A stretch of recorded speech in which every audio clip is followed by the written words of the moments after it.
Hi friends, welcome to Achus Cookery. இன்னைக்கு நம்ம பார்க்க போகிறது crunchy and cheesy-யான ஒரு ஈவினிங் ஸ்நாக்ஸ். வாங்க இதை எப்படி பண்ணலான்னு பார்க்கலாம்.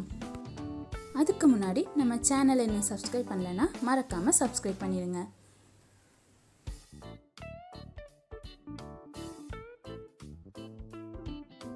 இது பண்ணுறதுக்கு ஒரு பவுலில் 3 டேபிள் ஸ்பூன் மைதா ஆட் பண்ணிக்கோங்க, 2 table spoon cornflour, 1/4 teaspoon oregano, 1/4 teaspoon chilli flakes, தேவையான அளவு உப்பு. அவ்வளோதான். 1/2 கப் தண்ணி எடுத்துக்கோங்க.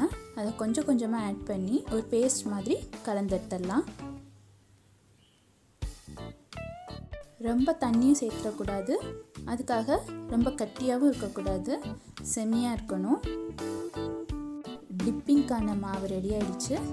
இது இருக்கட்டும். 200 கிராம் மொசரல்லா சீஸ் எடுத்திருக்கேன்.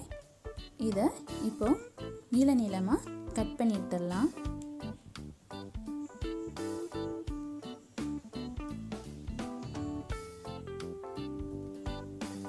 இதெல்லாம் கட் பண்ணி வச்சுருங்க.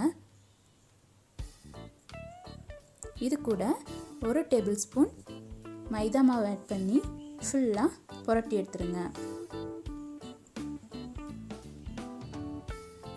அதில் எல்லா இடத்துலையும் படுற மாதிரி கோட் பண்ணிக்கோங்க. இல்லைன்னா ஃப்ரை பண்ணுறப்போ சீஸ் எல்லாம் வெளியே வந்துடும். இப்போ நல்லா கோட் பண்ணி எடுத்துட்டேன். இது இருக்கட்டும். கொஞ்சமாக பிரெட் கிராம்ஸ் எடுத்து வச்சுக்கோங்க.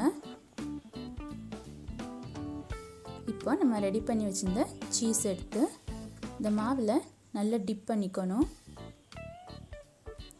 டிப் பண்ணிவிட்டு பிரெட் கிராம்ஸில் போட்டு கோட் பண்ணிவிட்டு மறுபடியும் இதே மாவில் டிப் பண்ணி பிரெட் கிராம்ஸ் கோட் பண்ணிங்கன்னா கண்டிப்பாக அந்த சீஸ் வெளில வராது.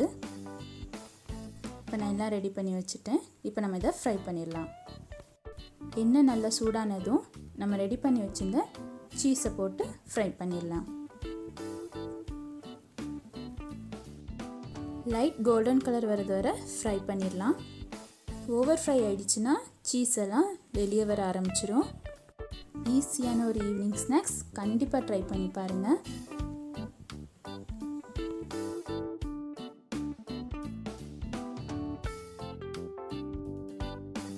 நம்மளோட சீஸ் ஃபிங்கர்ஸ் ரெடி ஆயிடுச்சு. இது சாப்பிட்றதுக்கு மேலே ரொம்ப க்ரன்ச்சியாக உள்ளே ரொம்ப சீஸியாக இருக்கும். கண்டிப்பாக ட்ரை பண்ணி பாருங்கள். உங்களுக்கு இந்த வீடியோ பிடிச்சிருந்தா அச்சஸ் குக்கரியை சப்ஸ்கிரைப் பண்ணுங்கள். மறக்காமல் பெல் ஐக்கானையும் கிளிக் பண்ணுங்கள்.